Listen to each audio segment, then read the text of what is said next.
Islam's big. He easily could be fighting at 170. It's probably torture for him to get down to 155. Yeah. Whenever I interview him, I'm like, how are you 155? This is so crazy. That would show rough weight cuts for him, seems like. It's rough. Yeah. He's big. He's probably 190 plus. Yes, you are, by the way. I know. I think this is my weight now. 2 belts, 2 shoulders. Islam Makhachev's physical transformation hasn't gone unnoticed, especially by Joe Rogan, who is known for his keen eye and decades of MMA commentary. When Rogan saw Makhachev's recent physique, particularly with the Dagestani fighter now, considering a move to welterweight, he had plenty to say. During an episode of his podcast, Rogan was blunt in his assessment. He doesn't look anything like a 155 lb guy.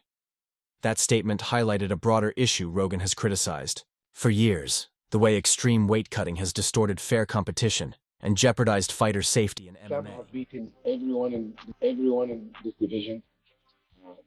Zerly, Don Hooker, Armand, Charles Oliveira. He's on a 15-fight winning streak. Finish it. Kill him. He's not 9 opponents. There's nothing else anybody deserves. Makhachev, who dominated the lightweight division and recently vacated his title, appeared significantly more muscular and dense in recent images and footage. His broader shoulders, fuller arms, and overall frame now resemble that of a fighter in an entirely different division. While this may be a strategic bulk in preparation for a move to welterweight, Joe Rogan noted that even during his lightweight reign, Islam often looked like he was competing in a division below his natural size. Rogan emphasized that Makhachev's actual in-cage weight was likely over 180 lbs on fight night, a massive discrepancy for someone officially listed at 155 lightweight lbs. champion Islam Makhachev is going to move up to welterweight division to face Jack Della Maddalena. What do we all love about Islam? If he had moved up to fight Bilal, he was a 5-1 favorite. Moving up to fight Jack, the odds makers have this fight at even. Guy is a beast. This ties directly into Rogan's long-standing criticism of the sport's weight-cutting practices, which he has repeatedly labeled as sanctioned cheating. He highlights how fighters dangerously dehydrate themselves, only to rehydrate and balloon back up by the next day, essentially gaming the system. Using Makhachev as an example, Rogan argued that this approach to gaining a size and strength advantage distorts fight dynamics and introduces unnecessary health risks. He didn't question Makhachev's professionalism or skill, far from it, but viewed him as a clear example of how the current system encourages dangerous cuts and leads to mismatches that are hidden by official weight classes. Islam could be the 180, the 185-pound champion if he wanted to, let's say, jump from 155 to middleweight at 185. I 100% feel Islam can do that if that's what he wanted to do. But it's what he wants to do that will happen, not his ability. His ability, come on, I see it in the gym, guys. I see it. So I know how good this guy is. So yeah, 185 is not going to be an issue for him. It's a matter of whether he wants to. When he comes in training camp, he's always walking around 179, 180. Also linked Makhachev's physical transformation to his evolution as a complete fighter, particularly when discussing the head kick knockout over Alexander Volkanovski. Rogan didn't just focus on the finish. He emphasized the timing, distance management, and how rare it is for a wrestler to develop such striking precision. He compared it to the early evolution of John Jones, a fighter who didn't just defeat opponents but outclassed them in every aspect of the game. Now that Makhachev is moving up to 170 lbs, Rogan speculated that we might be witnessing the next phase of that kind of fighter, one who adapts, levels up, and refuses to be confined to a single formula or division. Welterweight to take on champion Jack Della Maddalena. I cannot wait for this fight. We don't have an official date yet, but it will be soon. I assume over the summer, maybe in Abu Dhabi or something. But in terms of my early thoughts for this fight, I'm pretty confident Islam Makhachev is going to get the job done here. I'm very high on Jack Della Maddalena. I think he's a great striker, and his grappling is good enough to fend off a guy like Bilal. But I do not think it is good enough to fend off a guy like Islam Makhachev. I'm on the train that Islam Makhachev is the second best fighter in the world, only behind Ilia Topuria. I think he's pound for pound. There's also a practical side to Makhachev's transformation. Rogan speculated that carrying all that added muscle while still making 155 lbs was never going to be sustainable in the long run. As fighters age, weight cuts become harder and recovery slows down. While Makhachev isn't old, Rogan pointed out that given his frame and the dominance he's already displayed, moving up now makes more sense than enduring a few more years of brutal cuts just to defend the same belt. If the added size translates into more power without compromising speed or precision, Rogan believes Makhachev could become a serious threat at welterweight. He even mentioned that fighters like Jack Della Maddalena might face tough stylistic challenges if Islam brings his same level of control and precision to the heavier division. Should not move up to fight Jack Della Maddalena. UFC has not been the most exciting for like a year now, and you have the option to make Islam Makhachev versus Ilia Topuria, which would be the biggest fight, the best fight, the most competitive fight to make right now, and you want to give a title shot to Islam Makhachev at 170. I don't understand why. I really don't. Who has competed at the elite level of the lightweight division and witnessed Makhachev's rise up close, didn't hold back in his assessment. He doesn't see Makhachev returning to 155 lbs, even if things at 170 don't go as planned. Dariush explained that even a modest increase in muscle mass could make cutting back down nearly impossible. At this level, fighters operate within razor-thin margins, and adding just 3 or 4 pounds of muscle to a frame that already endured extreme cuts to make 155 could effectively close the door on a return. He also noted that someone like Volkanovski, who once aimed for double champ status, had the advantage of frequent activity, allowing him to keep both divisions moving. In contrast, Islam isn't that kind of active fighter, and once his body adjusts to the new weight, Dariush believes he'll remain at welterweight. He thinks he has what it takes to go collect that double belt because he has a loss on his record.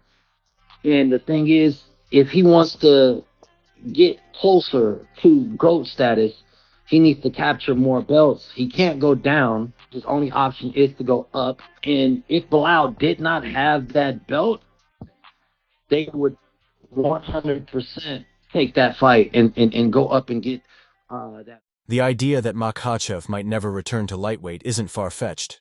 It's grounded in biology, timing, and strategy. Many fighters in their prime use a jump in weight class to reinvent themselves, but what makes Islam's shift unique is that he's vacating a title that was never in jeopardy. There was no looming threat, no string of close calls pushing him toward a reset. He was dominating. Yet instead of continuing to defend his lightweight crown, Makhachev has chosen to pursue a bigger legacy move, capturing a second belt.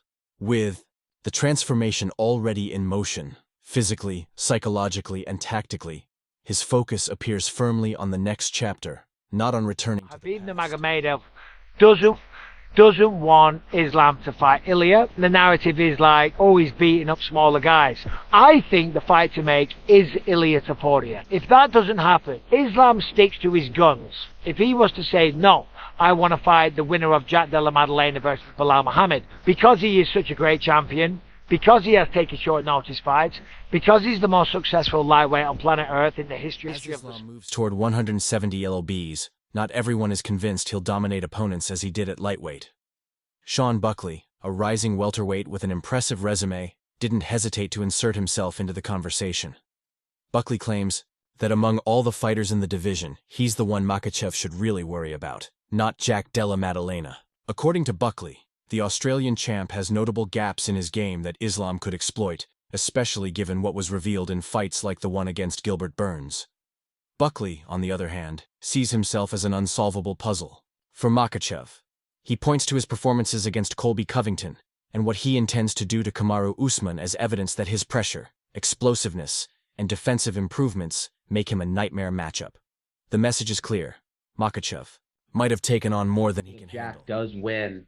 Islam beats Jack.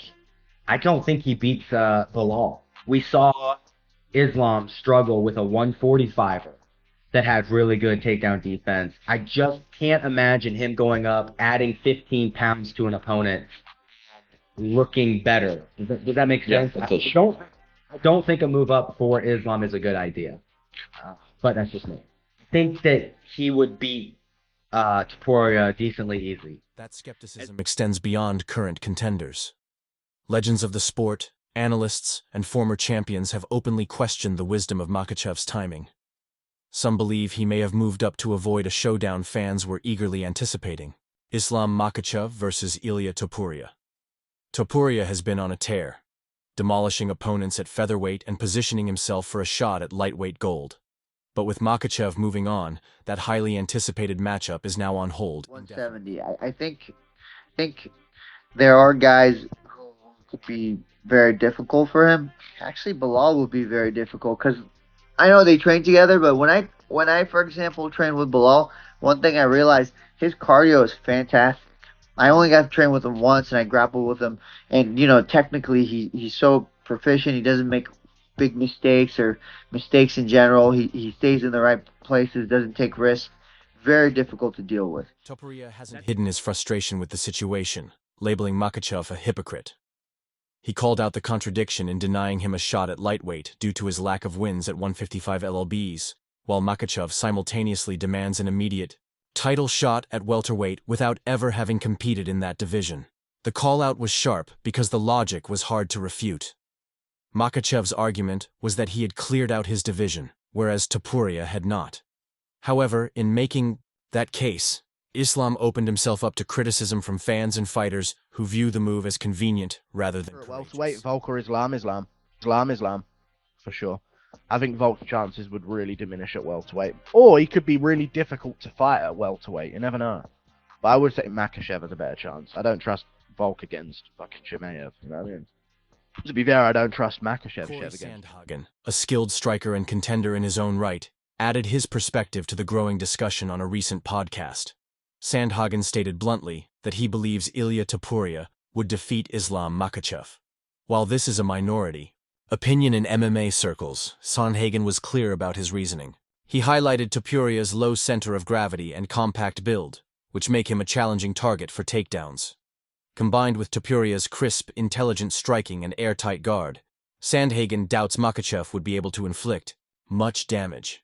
In his view, the longer the fight stays on the feet, the more dangerous Topuria becomes, and he doesn't believe Islam has the tools to prevent that. Going up to 170 only really came into play once Ilia said, I'm done with 145, I'm moving up to 155. That was when Islam got really serious about moving up to 170. He's like, I don't want to fight this guy. Just move up to 170. His last win was a defense over Renato Moicano on 24 hours notice. To me, that consider how many voices have rallied behind Topuria.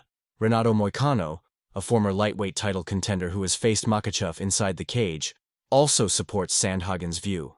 Moicano went further, saying that Topuria isn't just a dangerous striker. His grappling is underrated, and his movement and head control are elite. He believes Topuria would force Makhachev into exchanges that Islam wouldn't be able to win. These aren't just hot takes from casual fans. They come from fighters who understand the tempo, pressure, and feel of the cage. They're noticing a shift in power and style and questioning whether the version of Makhachev that dominated lightweight is truly built to survive in a division filled with new and varied threats. Let's say you fight Islam for the belt. How would you match up the other fights? Look, honestly, you got to be real with yourself. There's a lot of speculation, a lot of hearsay. I heard Dustin Poirier is fighting Max Holloway in his farewell bout. Is that true? I don't know. I heard Islam Makhachev wants to move up a weight class. If he moves up, he'd vacate the title. So if he vacates, I might fight someone else for the vacant belt. I think they'll definitely put Topuria in there. But if Makhachev fights me, Topuria might... There's also tension around how Makhachev's move to welterweight impacts the pound-for-pound rankings. Buckley threw his name into that conversation, stating that if he derails Makhachev, he wants that status. And he's not alone. Fighters across multiple divisions have begun calling out Islam, seeing his move as both an opportunity and a challenge. When a dominant champion switches weight classes, it opens the floodgates for new narratives. Fighters sense blood, not necessarily because they think the champ is weak, but because the transition is always uncertain. The body changes, timing shifts, opponent's speed differs, and the rhythm of the fight evolves. No one knows if Makhachev can recalibrate in time. So guys, subscribe to my channel for more new updates. Thank you and love you.